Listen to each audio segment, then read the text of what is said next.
we thought that they would benefit from the recording. So for the sake of time, I think we'll go ahead and get started.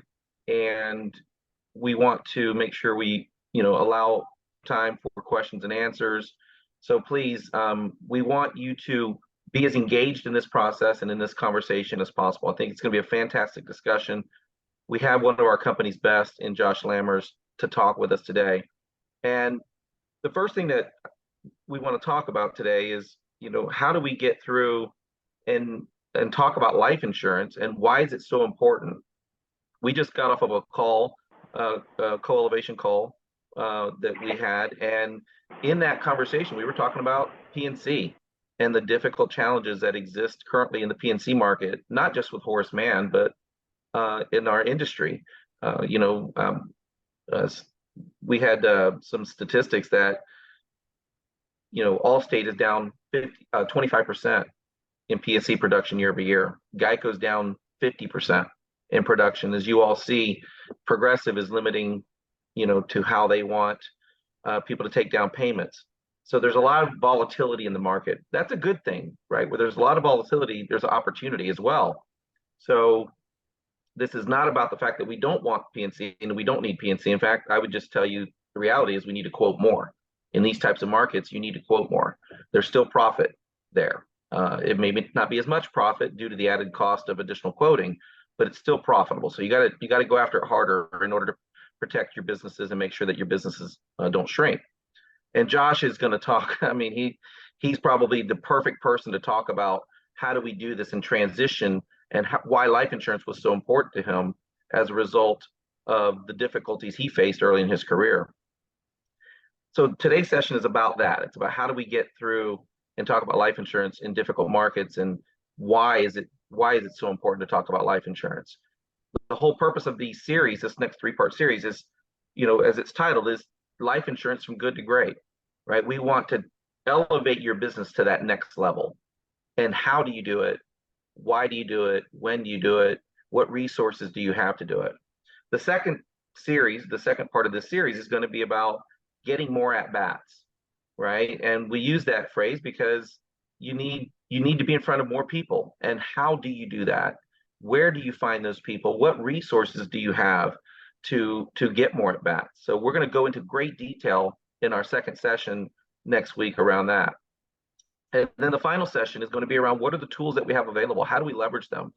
How do we use advices and other things, and other needs analysis tools and stuff like that to be able to have these types of conversations. So it's going to be a really exciting series. I'm telling you, I've done 2 others of these. I did 2 of them around retirement. I'm really excited about this one. I think this one is going to be fantastic. And then we're going to do a little contest too, by the way. The fourth quarter, everybody that's on this call is going to be put into a contest to measure production over the fourth quarter. And we got some pretty cool prizes, about $5,000 worth of prizes we're giving out. So we're going to ask you to really get after it in the fourth quarter and leverage what you've learned over the first 3 parts of this series. And then the final thing that I'll say before we get going with this is that each week there's going to be a little bit of homework, and it's nothing major, right? We're not going to ask you to do a trigonometry calculation or something, but we are going to ask you to take a couple of ideas that you took from today's session. What are those 2 things? And then how will you implement them this next week? And in fact, not just this next week, right, Mike? In between today and tomorrow. Like, if you do not take something today and implement it immediately, it'll be gone. It'll slip your mind. So what we're going to ask you to do is take what you from what you hear about from Josh today, take two ideas, and then this afternoon implement that into your process. And then tomorrow on your appointments, implement that into your process. And then as much as you can next week, because the sooner you do it, the more it'll stick and the more success you'll have with it. So with that said, again, I promise not to try to keep too much going in order to keep my bandwidth, but there's a couple things that I need to share. So I want to introduce the man of the hour. Many of you know Josh Lammers, or you've maybe spoken to him, or you've seen him, but I'm going to introduce you to who he is in terms of his experience with Horseman and his success. So he started in 2001. I was talking to Kathy, Josh, in preparation for this, and she said, you got 14 more days to not screw it up before you hit your 22nd year. So um, anyway, 21 consecutive years of leadership, which is fantastic, right? 14 years as President's Conference. Uh, 10 years gold certification, 2 years silver, 5 years auto platinum, life gold millionaire, Financial Services Council 4 years, MDRT 10, Inner Circle, Horseman Face Amount Agent of the Year 2019 and 20, Life Agent of the Year in 12, Property 16, Hall of Fame in 2011, 18 into the Hall of Fame's Masters, and he's currently on pace to earn his 5th leg to be into the Hall of Fame Golden Masters. So when we say that we have somebody here who is qualified to talk about this topic, you can see that he's definitely qualified to talk about this topic, right? But the other thing that I want you to know is that he has been where you're at. Okay, so Josh was very successful with his PNC business early in his career, and as a result of some of the things that happened in his business, he had to make some adjustments, much like you do. So we're going to get in and just jump right into this and start talking about it. So Josh, thank you again for your willingness to do this. And let me just, I guess, begin by asking you, Josh, let's just start out. Why is selling life insurance so important to you and your agency? First, thanks for having me. Appreciate the opportunity to talk. So life insurance is important to me because it solidifies the relationship that I have with my clients. We can all sell auto and home insurance, but selling auto and home insurance is dependent on a lot of things. And obviously we know they got to have competitive rates. And if we don't have competitive rates, then, we run the risk of not being able to sell new policies and lose policies we already have. But the likelihood of losing a household goes down significantly the more lines of business that you add. And I kind of learned that lesson the hard way, because in the early part of my career, I was selling 300 to 400 auto units a year, 200 to 300 property units a year, and that was I thought that was my destiny. I thought that's what I was going to be doing for the rest of my life. It was easy. Our rates were great, and as what usually happens when P&C rates are too good, the market flips and loss ratios catch up. The company takes notice and the company makes a change. And 5 or 6 years into my career, that started happening. I complained all day and all night and said, how can they move the goalposts on me halfway through the game? And then I learned that that's just how the game works. And so someone suggested that I try to pivot. My mentor, Jim Lavatt, told me that, my raise will become effective when I do. And he said that you've got all these different things, all these arrows in your quiver. It's time to start using the other ones. And so I started learning more about life insurance. I started talking to clients about it. And in reality, I made that pivot out of necessity, because I don't think I would be here today if I hadn't made that change and started focusing on life insurance. We went through about 6 or 7 years where it was very difficult in Nevada to sell any P&C. I went from selling 300 to 400 units to selling under 100 autos and under 100 homes a year. And the only thing that kept the lights on, kept my employees paid, and kept me going was selling the other lines of business. And I learned that life insurance was something that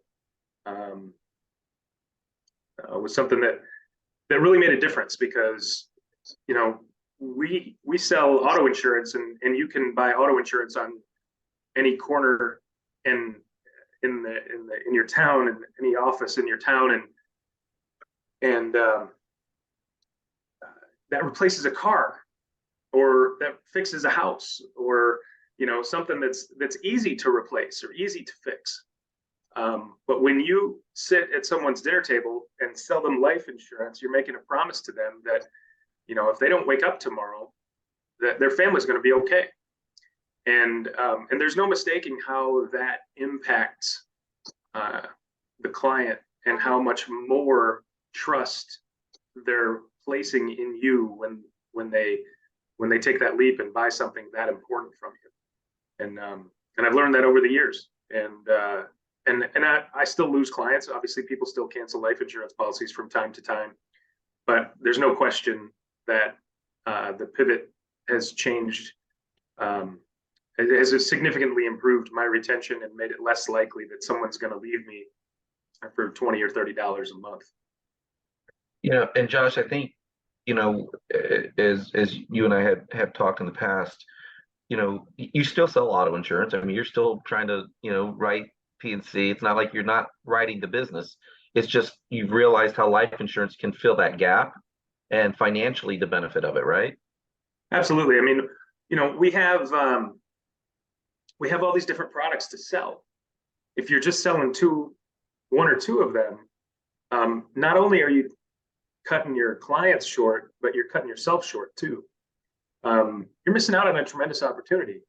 Auto insurance is great. Auto insurance pays the bills, no question about it. But I get paid by selling life insurance. When I sell a life insurance policy, or when you sell any policy, you sell an auto insurance policy, you make 15% first year, and somewhere between 10 and 6 or 7% on renewals, and that's amazing. And that's a wonderful reason to be in this business. But when I sell a life insurance policy for $1,000 or $2,000 a month, my minimum commission's 78%, and it can get up close to 100%. And from start to finish, a life insurance policy might take me 2 hours of my time. If I make, if I sell a policy to a husband and a wife, and there's, $2,000 a year of premium, I mean, we're talking $1,500 that I made in 2 hours. I made $750 an hour. I mean, that's tremendous. That's more than attorneys make. That's more than doctors make. And you have that opportunity. And if you're not taking advantage of it, think about how much money you're leaving on the table. If you have a big P&C book, you have a captive audience that is ready to purchase life insurance from you. If not today, tomorrow. And it's your responsibility to make sure that they know that you offer life insurance. You're not asking them, you're costing yourself money, and you could be costing a family their livelihood. Josh, I love that. And I wanted to ask you another question, but I'm going to wait because I want to fit it into another question I want to ask you later, around the discounts that life insurance brings to your book of business. And I think that'll fit in a little bit. But you just kind of swerved into my next question, which is, everybody's got a story, right? Hopefully, in terms of why we are in this business.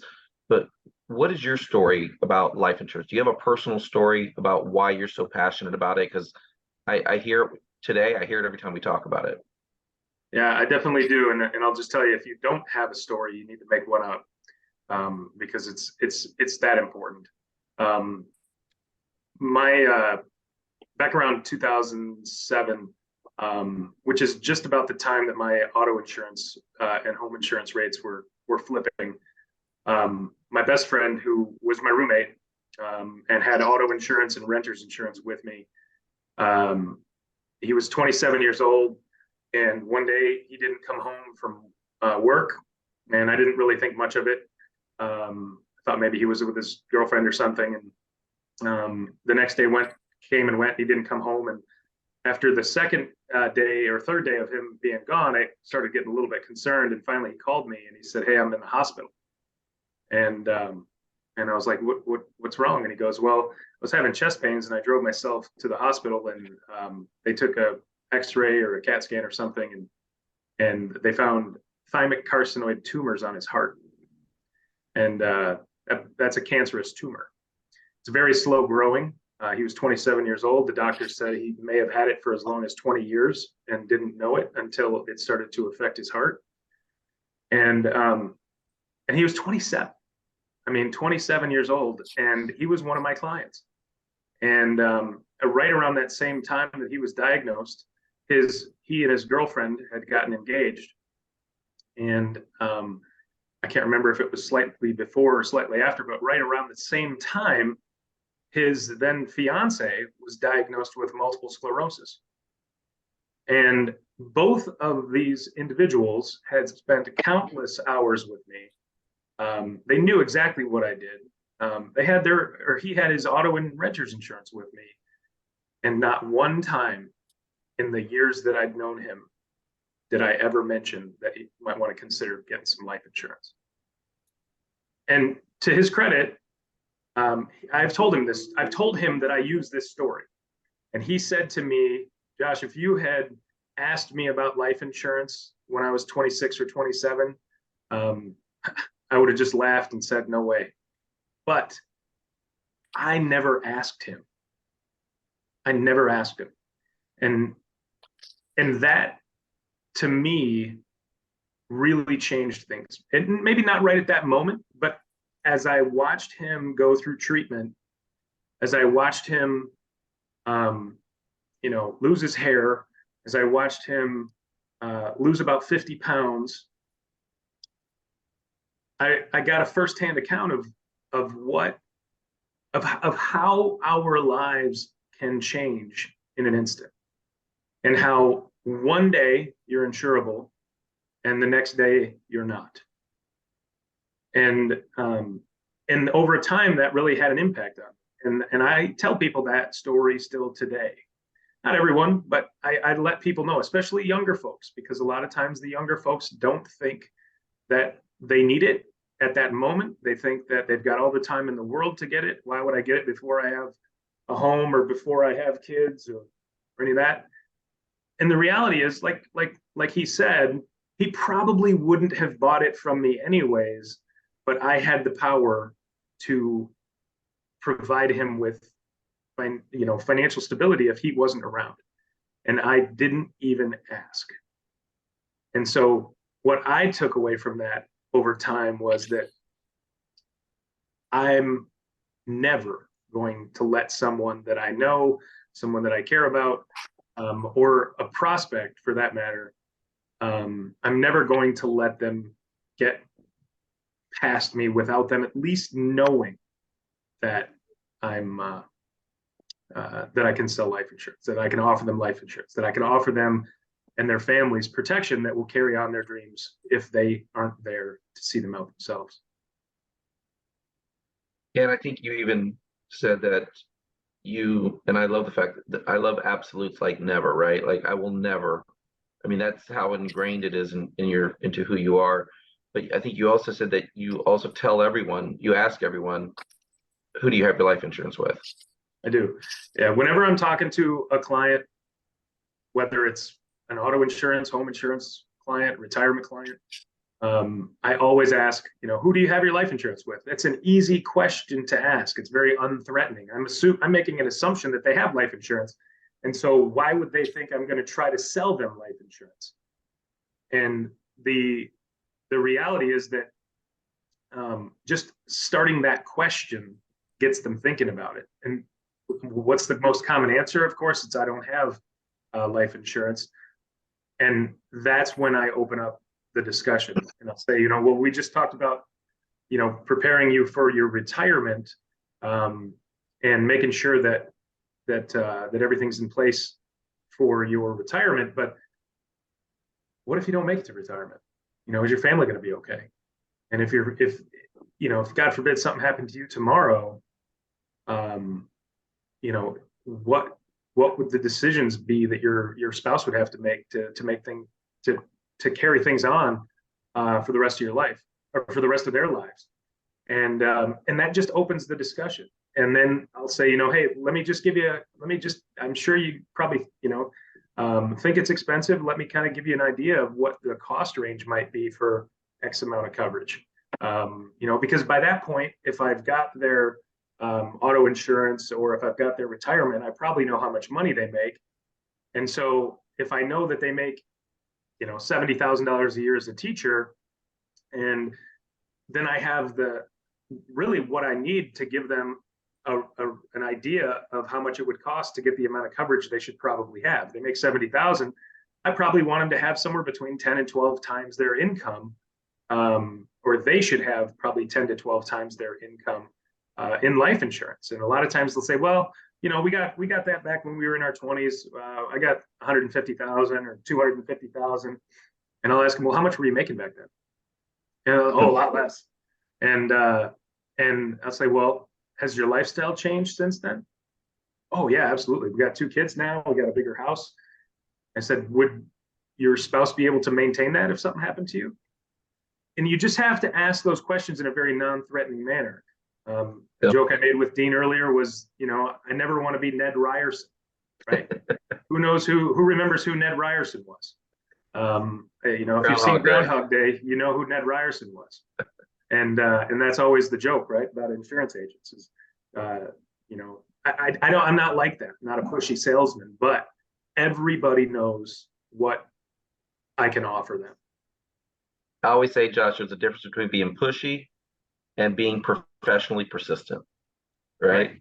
Yep. Our doctors, lawyers, accountants, they're all very professionally persistent with us. They don't just let us off the hook. Hey, your appointment's coming up. Hey, you need to get that tax filing in, whatever it is. It's not pushy. They're just professionally persistent. I think if you position it that way for yourself, you'll also not be Ned Ryerson. Right. But, let's kind of move. I want to start unpacking how you did this, because I think I want you to share how you made that transition a little bit. So, if we can, I know you were forced into it because of the PNC situation, but how did you begin making life insurance when you made that adjustment? How did you begin making it an integral part of your business? I mean, the first thing is you have to ask. This isn't something that people call you to ask about 99% of the time. Now, I do get emails and phone calls today with people, asking about life insurance, but if you're new in the business, that's just not likely to happen. You have to ask. And the easiest thing for me, the easiest thing was going to the existing clients. If I'm going to the existing clients, number one, they already have a relationship with me of some sort. And so there's a little bit of trust there already. And when the rate situation turned, I was looking for ways to lower their rates to keep them with me. And one of the things that we all know that we can do is, hey, you get a better rate on your auto insurance if you have other lines of business with it. So I'm not suggesting that you spend more money to save a little bit here, but I am suggesting that maybe this is something that you need, and you probably know that you need it. And if you take care of this need that your family has, we're going to benefit you a little bit over here and save you 8 to 10% on the cost of your auto insurance. And that's going to take away most of that rate increase that you just experienced. You have to ask. If you're not asking, you got to find a way to get past whatever that mental block is that you have. You have to go out and seek this business. The business, the most successful life insurance agents with Horace Mann and with any company have a very robust prospecting operation. It could involve appointment setters. It could involve, any number of things. But the easiest thing for you to do, for any of us to do at Horace Mann, is go after our existing clients and approach it in such a way that, hey, this is something you need. And if you do it with me, I'm going to save you some money on the products that you have to have. I love it. That's fantastic. And again, you were kind of forced into that. And here it's been a really much of a blessing. But again, there's a lot of people on this call that are in that same situation, right? We just discussed earlier the difficulty of the PNC market in the industry in general. So what a tremendous opportunity to begin having those types of conversations with your existing clients. I love it. So, but you didn't stay there. You took it to the next level, Josh. I mean, I look at your production today. You're year to date over $63,000 in life QPC. You got 46 policies paid year to date. You haven't missed a leadership conference since you started with Horace Mann, 14 presidents. So you obviously found a way to take it to the next level. Can you talk to us a little bit about how you did that? So basically, the way that I did that, I think it boils down to persistency and consistency.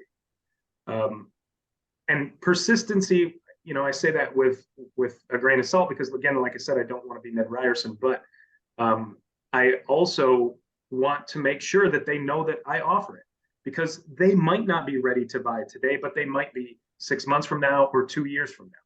And I want them to remember that they can come to me when the time is right for them. I also kept it simple. We all know the KISS principle, right? I started with term insurance, because term insurance is not only easy for me to understand remember, this is 16, 17 years ago. So term insurance, life insurance is complicated. So term insurance is easy for me to understand. Term insurance is inexpensive. Term insurance is easy for clients to understand. And so that's how I started. I started saying, hey, you're 28, 29, 30 years old. We can cover you and protect your family for all the years that you're going to be working. And when you are retired, we can do what's called a conversion of this policy and make sure that there's still enough coverage in place to take care of your final expenses.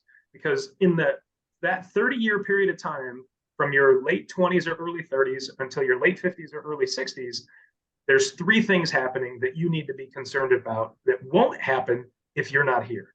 And those 3 things are, number 1, taking care of your kids. Number 2, paying off your mortgage. And number 3, saving for retirement.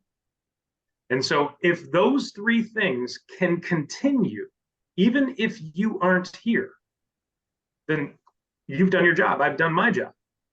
And we've protected that family from, financial ruin if something happens to one of the parents.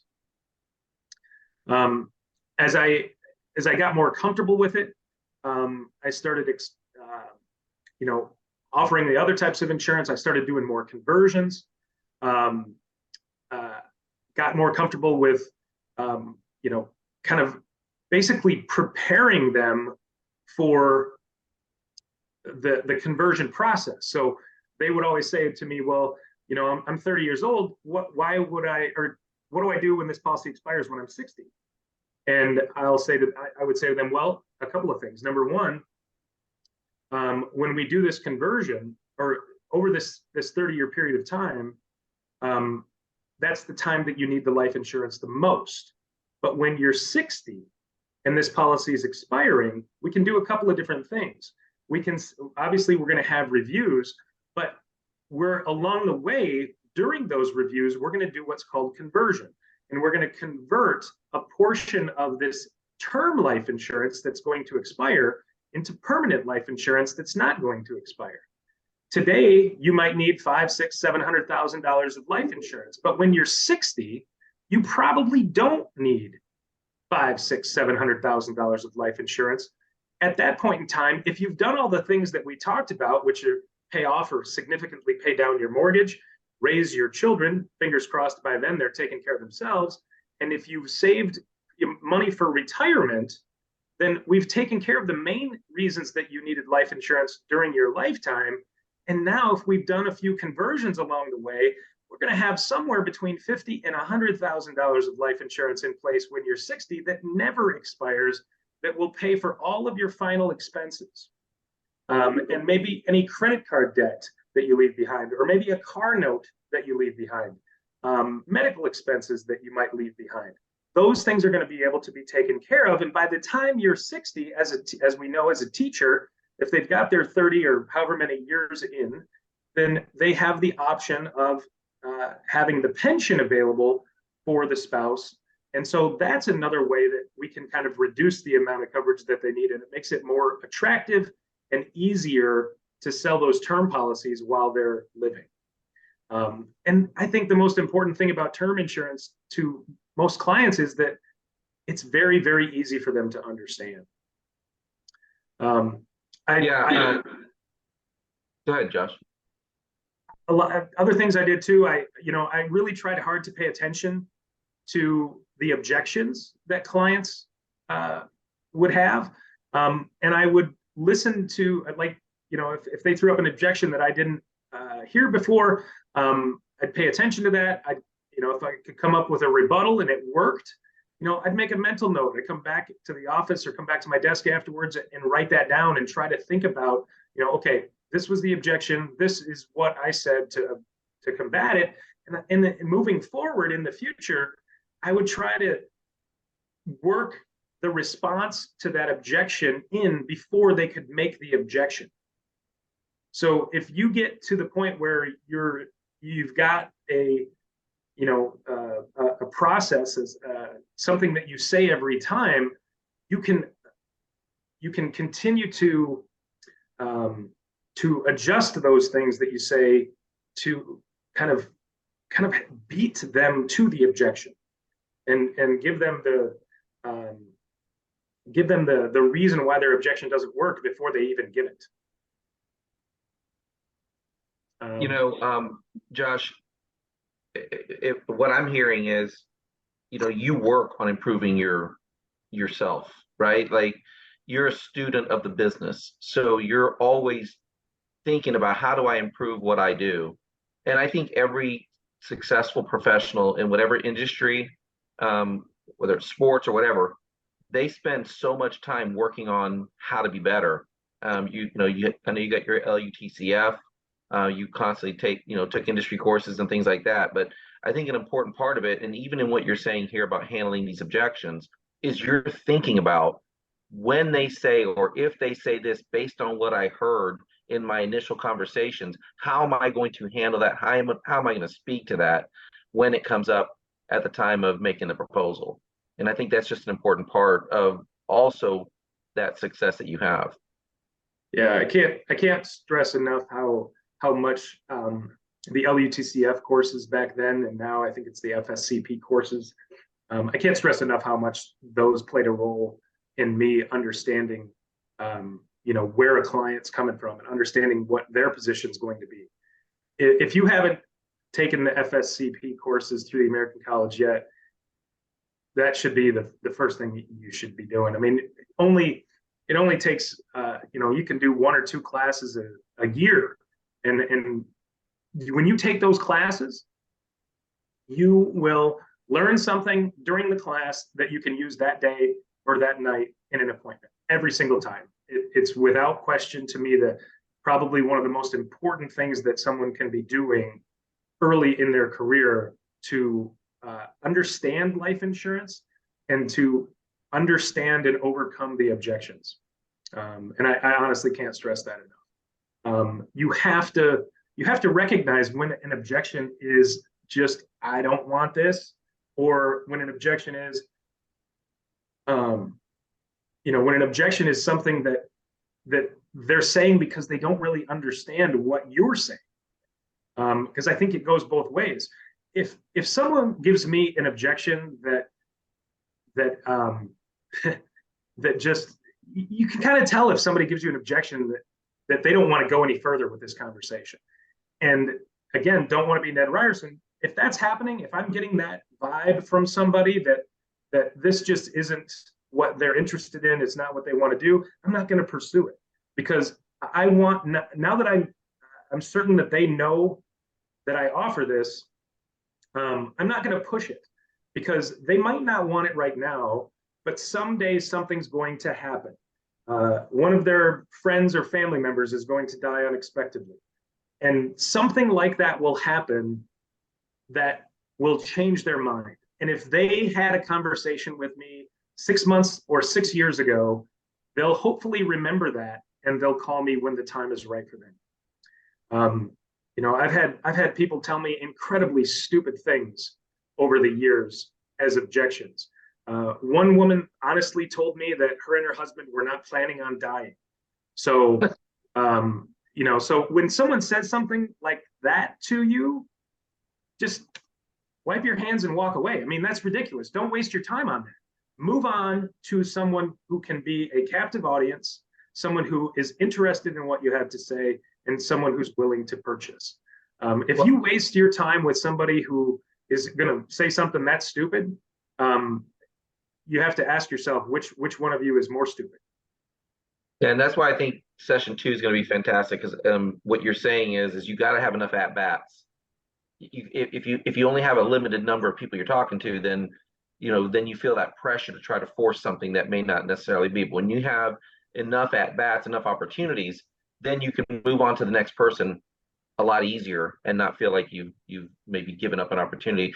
So we got about 20 minutes left here, Josh, and I want to make sure we included some time for Q&A, because I'm certain that they'll have some questions. And folks, we may run a little bit over. We scheduled this for an hour and 15 minutes, so we always add that 15 minutes just in case. But Josh, where you're at, it looks really easy, right? Like you make it look easy. You sound like you make it look easy, and obviously it probably is at this point for you. But there's had to been times in your career where you hit obstacles and you hit roadblocks and hit walls. Kind of what did you do to overcome that? How did you overcome those tough spots in your career? Well, early in my career, without question, the hardest part about life insurance was placing rated cases. And we've all had this challenge, right? Because you especially now that if you're new.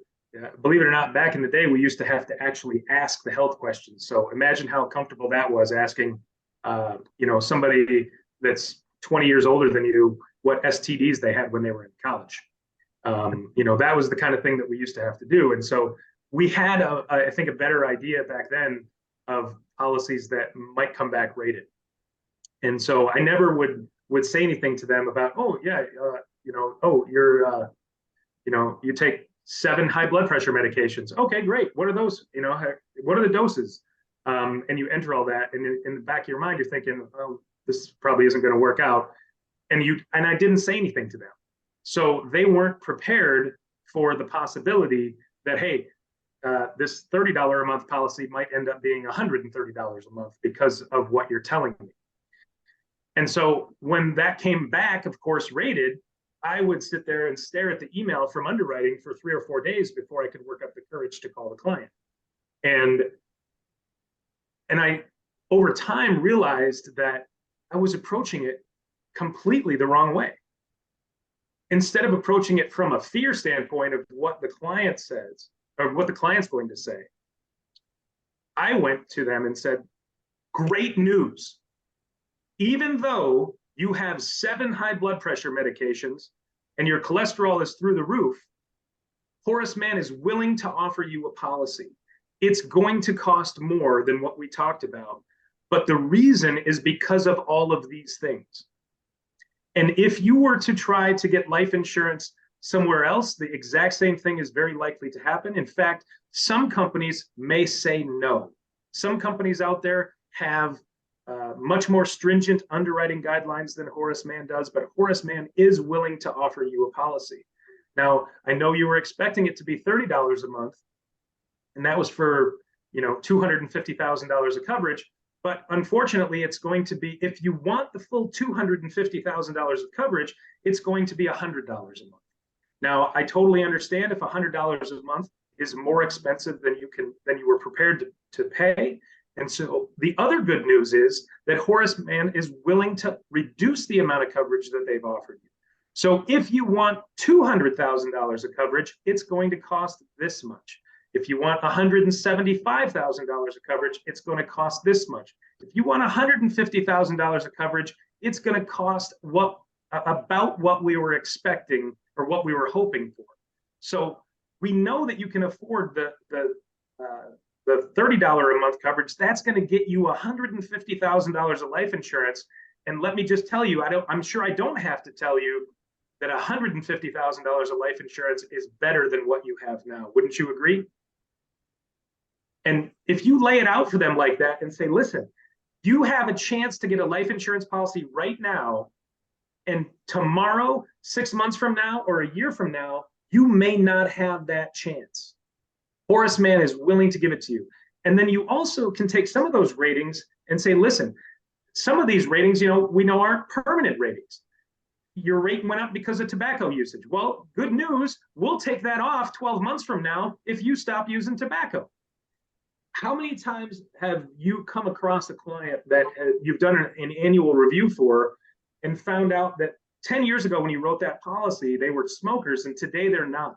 Well, all you have to do is have them sign a piece of paper that you can get from the intranet or from the comm center and send it to Horace Mann with their signature. Horace Mann will order a urine test, send someone out to their house, collect the pee. If there's no nicotine in that pee, then they drop their rate immediately by like 50%. We have the ability to do that. So you just have to paint the right picture to these people to place those rated cases. And today, it's a lot different. Today, I ask a few questions. And sometimes, as we all know, we're selling policies like this over Zoom. So maybe I can only see somebody from here down. And so I can't tell if they're overweight, perhaps, or if they've gained weight since the last time I saw them. So I'm going to ask them some questions. I'm going to say, hey, would you describe your health as excellent, good, fair, or poor? And if they don't say excellent, I'm going to say, would you mind elaborating a little bit? Would you mind saying, well, I could lose a few pounds, or I've got high blood pressure, or I'm pre-diabetic or something like that. So if I'm asking those questions, even questions that aren't necessarily questions I have to ask, then I can have an idea of what might happen during the underwriting process, and I can prepare them for it. So now, instead of it being a complete and total shock that the policy comes back rated, before they even sign the application, I'm telling them, listen, based on what you've told me, there's a chance that you're going to qualify for standard rates. But if you have 2 blood pressure medications that you're taking, there's also a chance that Horace Mann might say, you know what, we're willing to offer you a policy, but it's going to be a rated policy. And then I can come back and say, but hey, that rating based on something like high blood pressure is not a permanent rating. So if you lose some weight, if you fix that problem, get that blood pressure under control, a year from after 12 months, after the policy's been enforced for 12 months, if anything materially has changed about your health for the better, then we can submit what's called a rate review and potentially get that rate reduced. But what if the opposite happens? If the opposite happens and the blood pressure problem causes a stroke or causes a heart attack, you already have this policy in place. And even if you survive that stroke or that heart attack, we cannot take that policy away from you. You are the only one who can cancel it. So, and we have we also have some resources on the underwriting side that you can look at that'll give you a upfront look in terms of what to expect with some of these. So those resources are available from our underwriting guides. So Josh, I got 3 more questions for you, and I want to make sure, like I said, I want to give some time for some Q&A, and then we want to wrap up our with our homework assignment. So first of the last 3 questions is, if you had to sell life insurance or to hit a specific goal in a short period of time, maybe trip, incentive, multi-line incentive, whatever it is, what would be your go-to? Conversions every time. I go through the book of business. I search for the life insurance clients that maybe are approaching milestones. Maybe they're getting close to the 10 years where they have an unlimited amount that they can convert.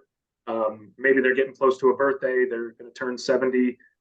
Conversions are no longer available after 70. I'll look for their birthdays. If someone's got a birthday coming up in a month or 2, I'll call them and say, hey, listen, if you want to do a conversion, we can lock the rate in at your current age, and those kinds of things. And it's usually a pretty easy sell because, if I'm talking to somebody in their 30s, 40s, 50s, a $25,000 to $50,000 conversion is usually, assuming that the original policy isn't rated, is usually not too much money. And we offer payroll deductions. So I'll say it as, hey, if you want to do this conversion, make sure that you've got some policy and coverage in place after the term expires. we can lock in your rate today at your current age, and it's going to be $21 a paycheck. You know, that's $42 a month, but I'll say $21 a paycheck, and they'll say, oh, yeah, go ahead. And then I'll complete the application, fire it off to them for an e-signature, and 2 days later it's issued. You know, that is the way to make a trip. That is the way to qualify for a bonus. That is without a doubt the way to do this. And you already set them up for it, because the way you proposed it, you wrote the term insurance early. You said, hey, we're going to be converting this. So it's not like you're coming out of left field with, you know, some different idea that they haven't already heard. Exactly. Another thing that I do that isn't so much going to help me hit a deadline, but it helps me sell policies because they know what I'm doing is in their best interest. Let's say that I talk to somebody in January whose birthday's in October. Well, I'll say to them, hey, listen, you know, we need to talk about conversion, but the price isn't going to change until October. So you can keep paying what you're paying, have the same amount of coverage.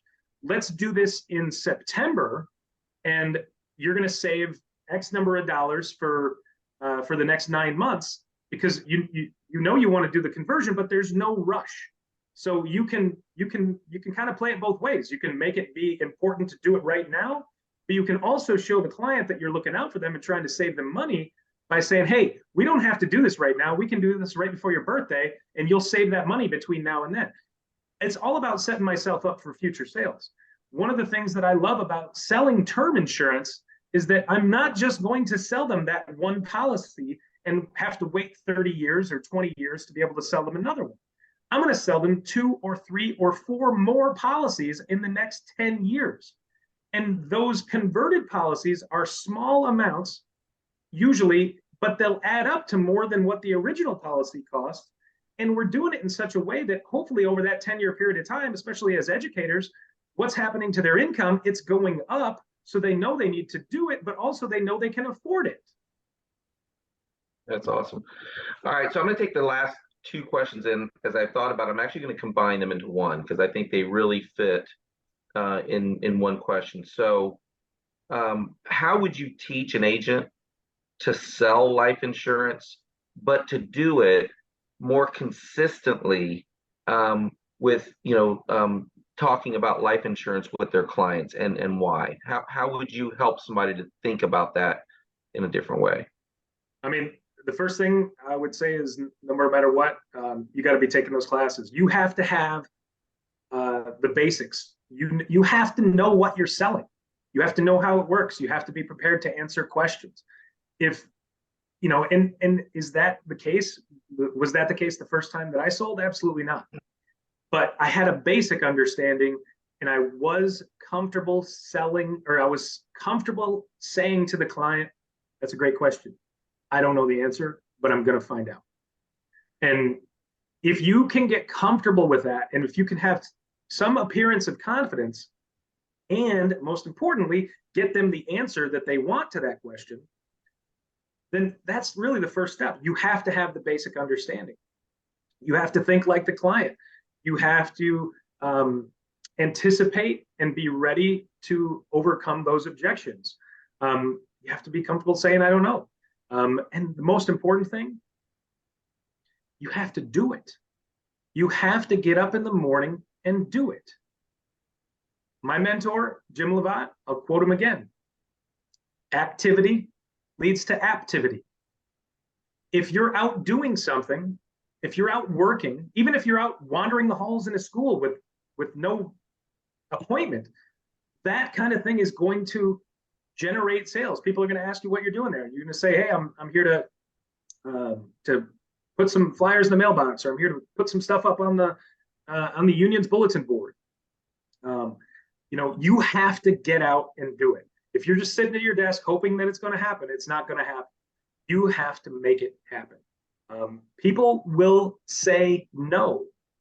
Without question, people will say no. Still to this day, I get far more no's than I get yeses. That is going to be the case no matter what. I, however, have developed thick skin over the years. I don't take it personally. I used to take it personally. Why wouldn't somebody want to buy this from me? This is a great product. It's a good price. I'm a good person.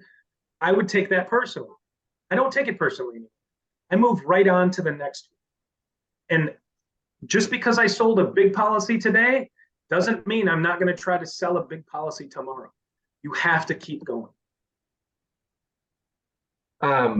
And I think, one of the things that I've heard you say consistently over the years is that, and you said it again today, that we're doing our clients a disservice by not asking. I mean, you've said today 5 times already, you have to ask.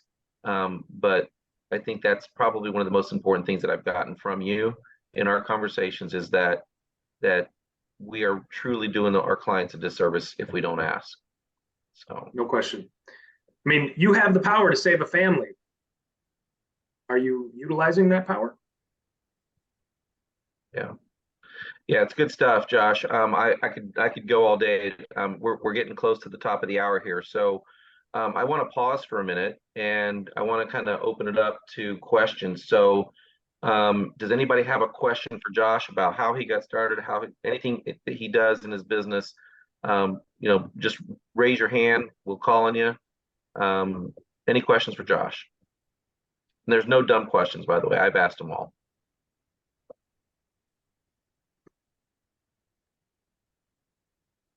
Nobody? Anybody?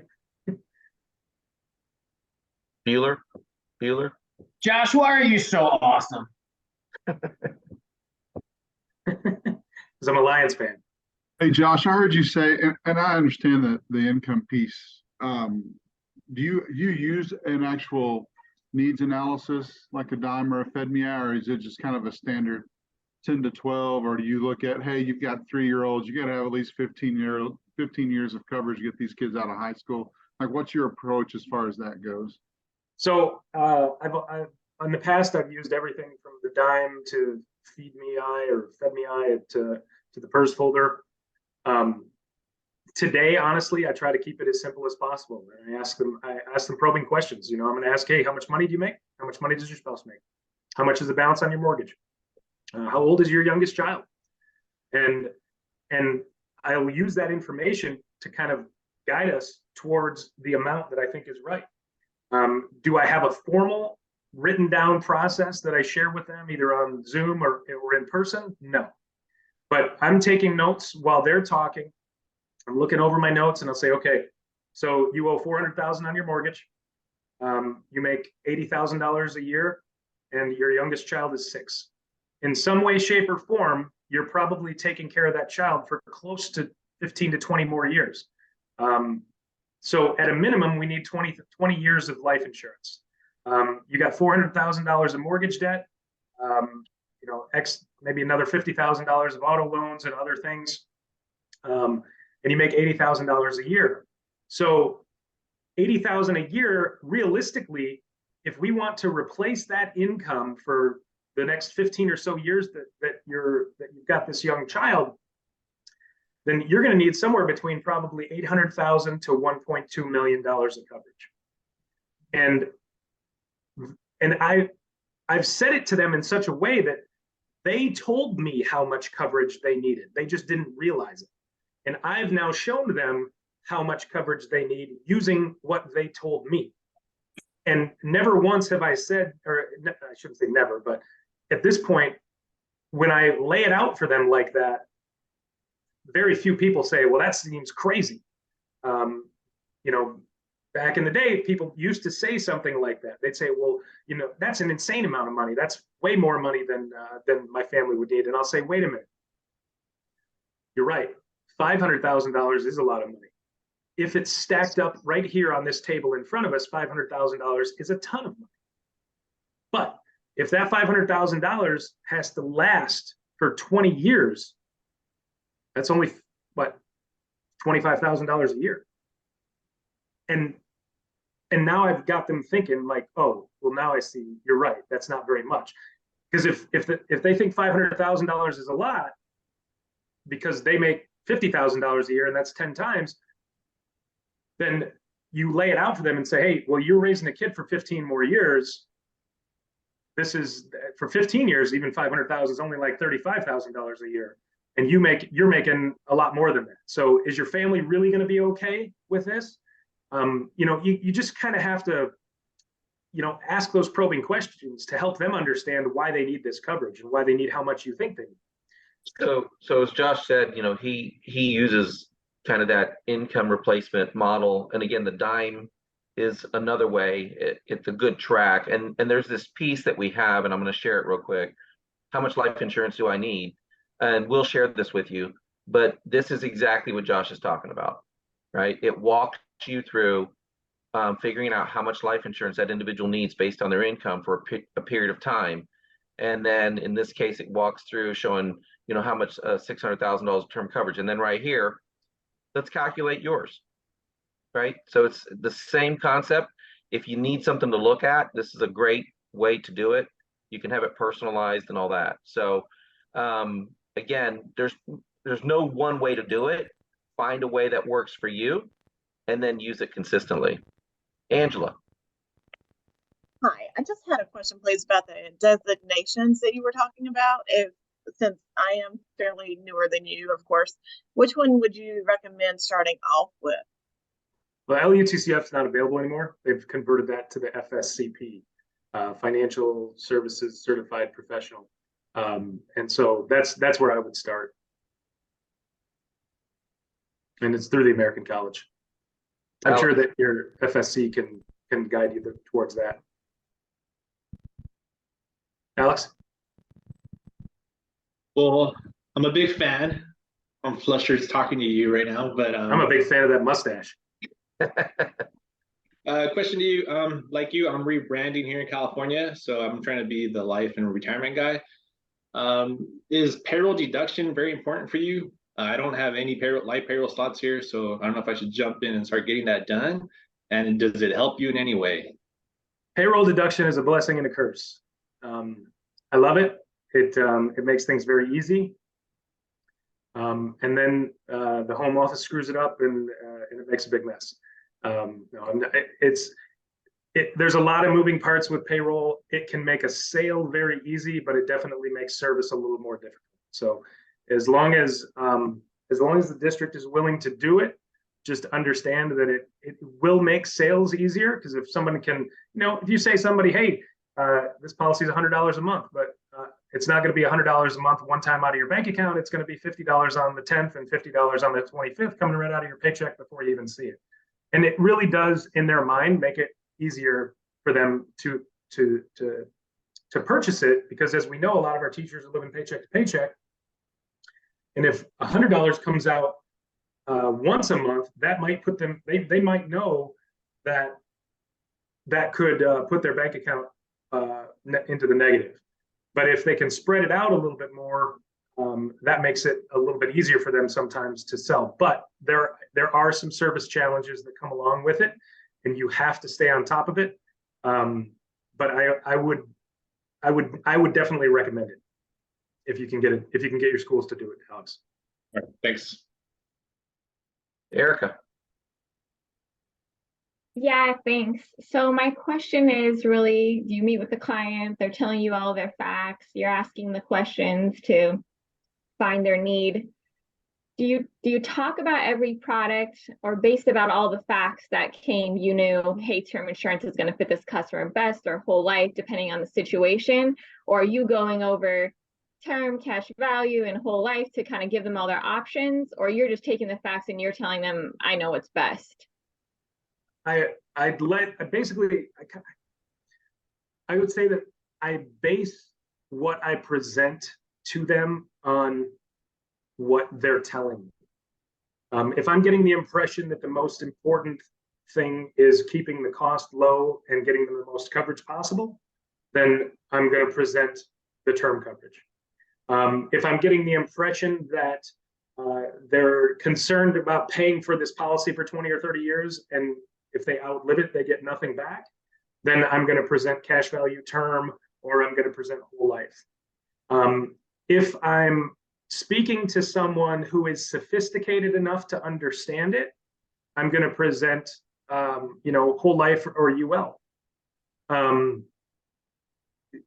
But I think that's really, really important, that you make sure that if you're talking to somebody about our more complicated products, number one, they have to have the need for the benefits of those products, and you have to have a good enough understanding of the product yourself that you can relay that information in such a way that they understand it as well.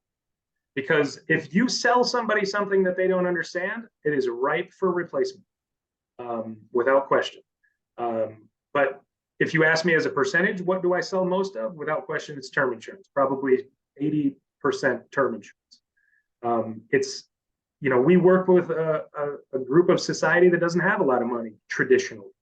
And so when it comes down to it, you know, your Northwest Mutual agent would rather sell somebody 100 with a family of 4 and, you know, $500,000 mortgage. They'd rather sell them $100,000 whole life policy this year and try to go back in a couple of years and sell them another $100,000 whole life. Well, what if they die tomorrow?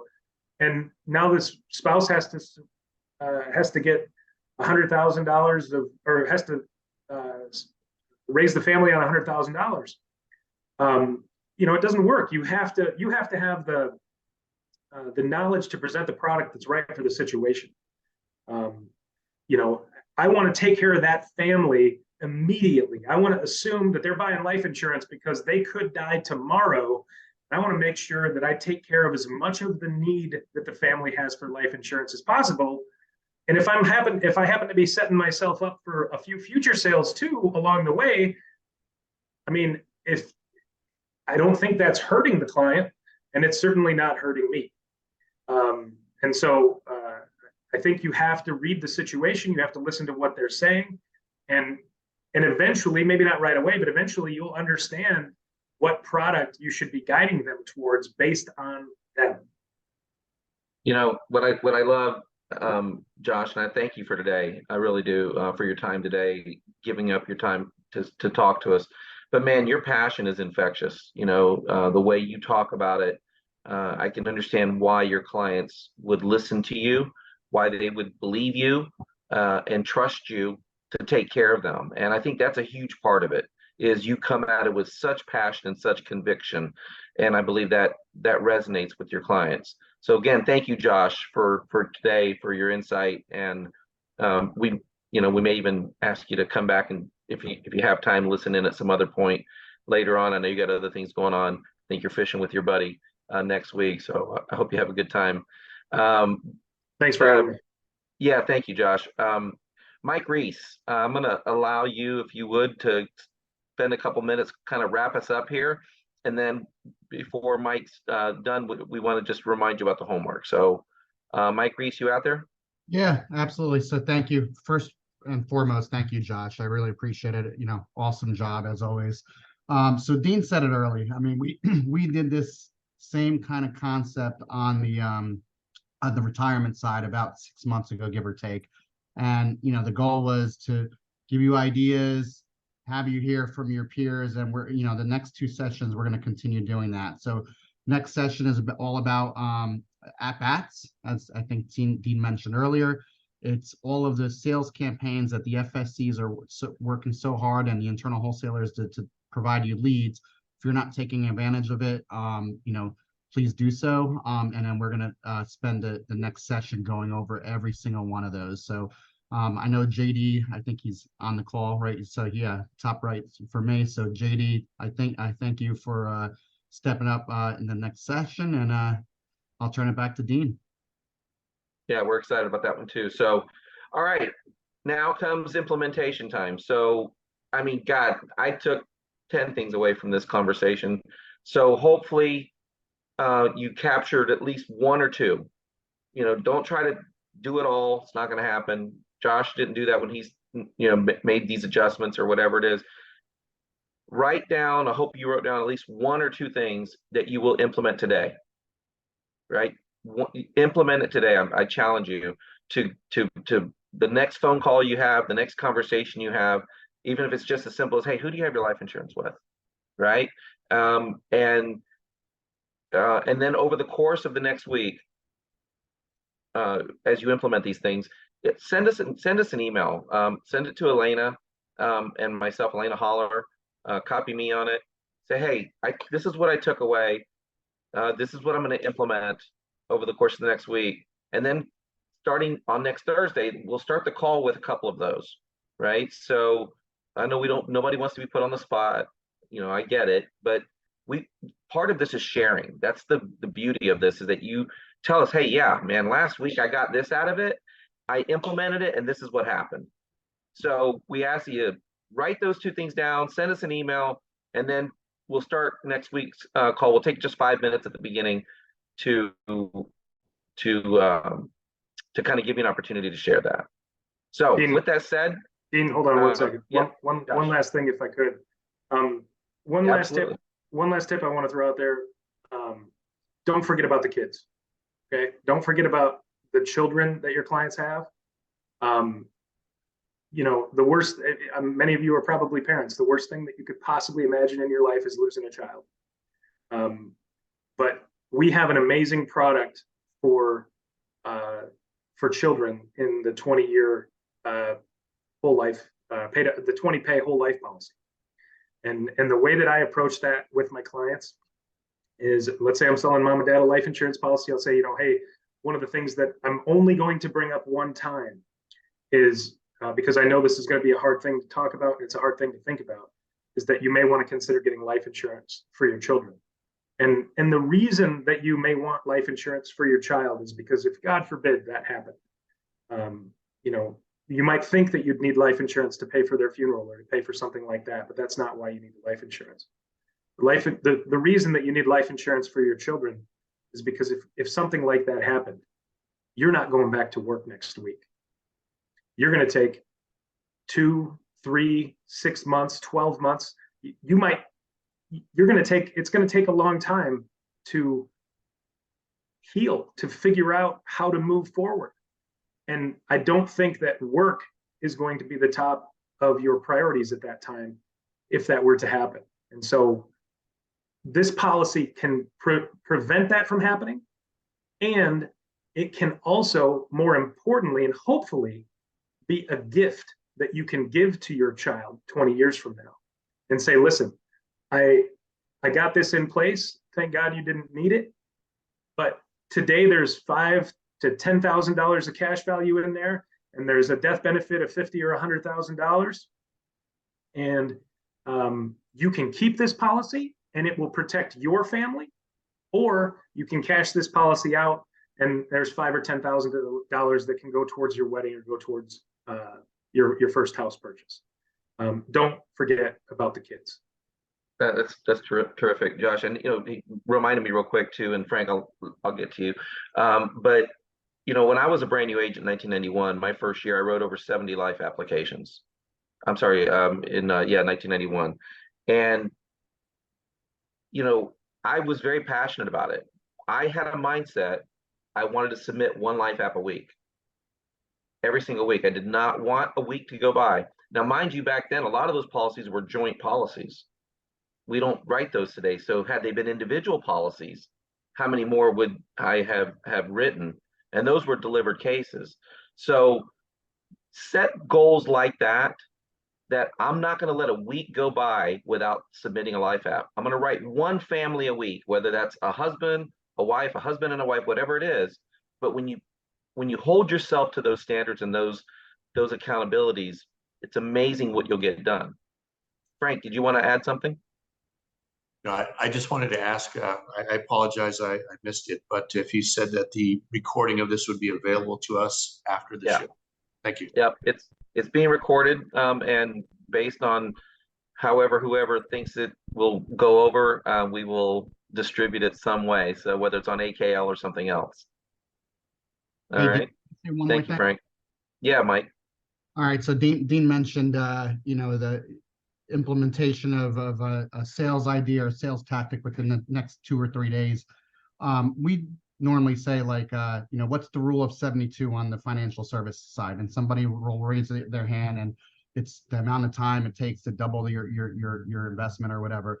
The sales psychology rule of 72 is saying that if you don't implement a sales idea within the next 72 hours, we're going to do this all over again in 12 months, and we're going to do it. We'll invite you for the good to great session in 2024, right? So I really, really, really pride myself on hearing a good idea and implementing it right away. So let's make it fun. So if anybody submits a sales idea to Elena and CC's Dean, I'm gonna put you guys in a raffle for either a polo shirt or a quarter zip, depending on the inventory. So we'll randomly select it. And you know, because I really truly think it's important. If you take one of those Josh Lammer sales ideas, you guys are gonna make more money, right? So, and protect your clients, which is, ultimately the goal, right? So Dean, you could hold me. It's being recorded. We'll pick a name, the hat, and get you guys one of either a polo shirt or quarter. I love it. I love spending Mike Reese's money. It's so much fun. Every time I call him, he's like, "Oh Lord, what does he want now?"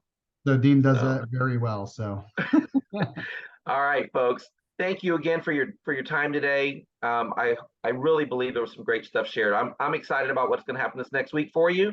And I'm looking forward to the call next Thursday. You guys have a great rest of the week. Bye, everybody. Bye-bye. Great job, Josh. Thanks, Josh. Great job, Josh.